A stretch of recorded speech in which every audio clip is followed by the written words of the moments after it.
Welcome to Too Much Willie Nelson. I don't have a teleprompter, so I apologize for reading to you.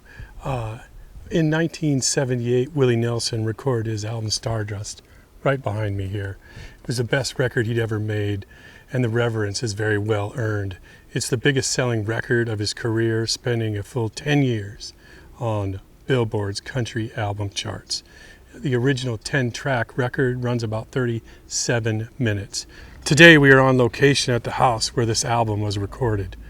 Let me set the stage for you. We're in the hills of Beverly, zip code 90210. The producer, Booker T. Jones of Memphis Stax fame. Remember Green Onions? He was on board to record this album using a mobile truck parked in the driveway right behind me. The truck was called the Actron truck, and I'll drop a photo of it in it so you can check it out. It's a 42-foot long semi-trailer, custom built as one of the first mobile recording studios in North America. The home at the time belonged to Emmylou Harris and her husband, producer recording engineer Brian Ahern, also the owner of the truck.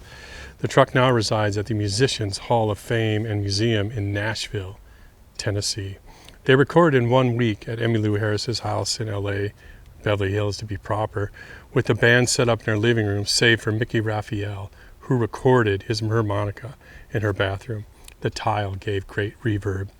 And then Willie refused to put his photo on the cover, a big no-no in Nashville, and he opted for a moody painting of the night sky by Guy Clark's wife, Susanna.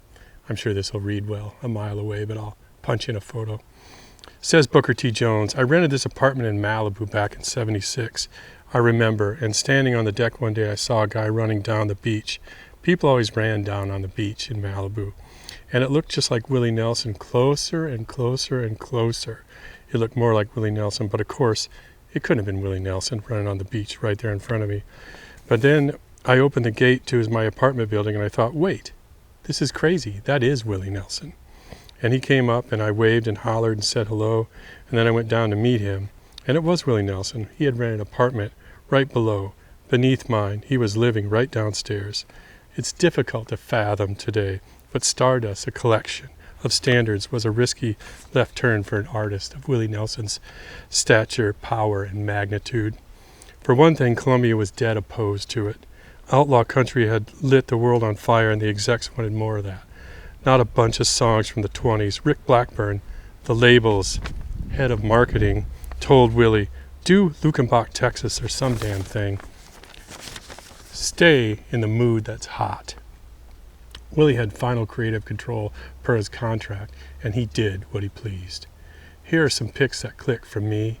I'll refrain from picking every track on the album, which is kind of pointless.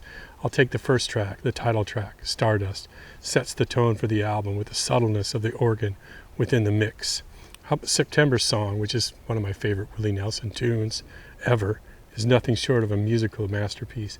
Every aspect of the recording is utterly perfect. And finally, the last tune, Someone to Watch Over Me, is a beautiful song to close the album with. So, thanks for stopping by. Too Much Willie Nelson. There'll probably be a little cut in there when the truck passes. But we'll see you again tomorrow. Probably not on location. Thanks.